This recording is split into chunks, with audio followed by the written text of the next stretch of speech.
क्या है मोदी जी का फ्यूचर प्लान? 2024 के बाद कौन कौन से कानून और स्कीम ला सकते हैं? तो चलिए जानते हैं मोदी जी के फ्यूचर प्लान के बारे में। तो चलिए टॉपिक पे आते हैं। 2014 में मोदी के आने के बाद धराधर मोदी सरकार ने कई ऐसे कानून और स्कीम लाए, तो कई ऐसी रूढ़िवादी कानूनों को भी हटाने में पीछे नहीं हटे। मोदी का 2014 से लेकर 2023 तक के कामों पे थोड़ा नजर डालते हैं। 8 नवंबर 2016 ये ऐसा डेट है जब किसी को इसके बारे में कल्पना भी नहीं था, लेकिन आधी रात को मोदी सरकार ने 500 और 1000 के नोट को बंद कर दिया। सरकार के अनुसार भारत में ब्लैक मनी बहुत हो गया था। 500 1000 के नकली नोट मार्केट में पैर जमा लिए थे, जिससे भारत की इकोनॉमी को तगड़ा झटका लग रहा था। भारत का इकोनॉमी डगमगाने लगा और इंडियन गवर्नमेंट ने बिना देरी किए डीमोनेटाइजेशन का कदम उठाया। तो वही उरी अटैक के जवाबी कार्रवाई, सर्जिकल स्ट्राइक जैसे रिस्की कदम उठाने में भी पीछे नहीं हटे। जीएसटी, धारा 377, 35, ट्रिपल तलाक जैसे वायलेंट लॉ को उजाड़ फेंका और वही कहा एनआरसी बिल को लाकर 56 इंच के सीने को प्रूव किया। हाल फिलहाल में 2000 के नोट को भी डिमोनेटाइज कर दिया। यहाँ देखा जाए तो मोदी जी ने 9 साल में जितना बदलाव ला दिया उतना 70 साल में कांग्रेस भी नहीं कर पाई।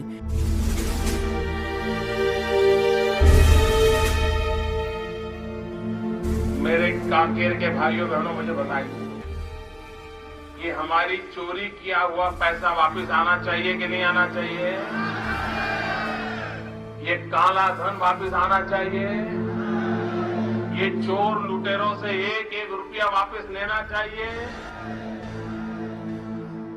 तो आगे मोदी जी का प्लान पर थोड़ा नजर डालते हैं और ये भी जानेंगे 2024 में कौन प्राइम मिनिस्टर बन सकता है, मोदी, योगी या फिर अमित शाह या जेपी नड्डा। यूसीसी ये नाम सुनकर किसी को खुशी होती है तो किसी को जलन होता है। 2024 के बाद हो सकता है Modi ji uniform civil code ला सकते हैं, यानी एक देश एक कानून। पहले क्या होता था, सभी धर्मों के अपने अपने कानून होते थे, जिसको जितना शादी करना चाहे वो कर सकता है। जैसे हिंदू मैरिज लॉ में सिर्फ एक ही शादी कर सकते हैं और वही मुस्लिम में जितना चाहे उतना कर सकते हैं। और कई ऐसी धर्म से रिलेटेड डाइवर्सिटी है, वो सबको अब एक कानून मानना होगा, चाहे वह हिंदू हो या मुसलमान या कोई और धर्म के लोग, सबके लिए बराबर का नियम होगा।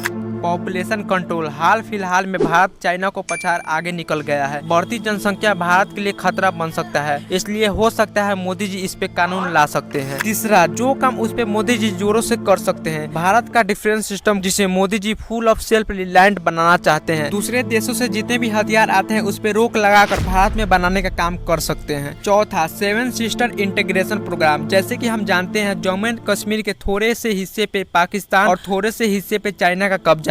यदि उस समय का सरकार बॉर्डर एरिया को डेवलप करती तो आज हमारा कश्मीर दुश्मनों के हाथ में नहीं जाता। और इसी चीज से मोदी जी ने एक बड़ी सीख ली है और वे ये गलती नहीं करना चाहते जो उस समय की सरकार ने किया। इसलिए मोदी जी 7 सिस्टर को तेजी से जोड़ने का काम कर सकती है। भारत की नेक कहे जाने वाली ये एरिया भारत के लिए बहुत ही महत्वपूर्ण है। 7 सिस्टर जाने के लिए सिर्फ यही एक जमीनी रास्ता है। इसी को तथ्य पर रखकर मोदी जी ने इस एरिया में इंफ्रास्ट्रक्चर पर तेजी से काम कर रही है। चाइना शुरू से इस पे आंख लगाए बैठा है और हमेशा कोशिश करता है भारत की नेक को तोड़ने की। डोकलाम में कई बार चाइना ने विवाद किया है। चाइना का मंसूबा है भारत की गर्दन को तोड़कर 7 सिस्टर पर कब्जा करना, लेकिन मोदी जी का दिमाग चाइना से भी तेज चलता है। उन्होंने इस क्षेत्र में विकास का काम तेजी से कर रहे हैं। सेकेंड सुपर पावर, भारत जो दुनिया का चौथा सबसे शक्तिशाली देश है, हो सकता है मोदी जी दुनिया का दूसरा सबसे पावरफुल देश बना दे। 2050 तक चाइना और रशिया को पछाड़ भारत दुनिया का दूसरा सबसे पावरफुल देश बन सकता है। पीओके और सीओके को वापस लाना, शाह जी ने संसद में कई बार पीओके और सीओके को वापस लाने की बात, इसी पे विपक्ष ने भी सवाल उठाया तो शाह जी ने जवाब में कहा जान भी दे देंगे इसके लिए।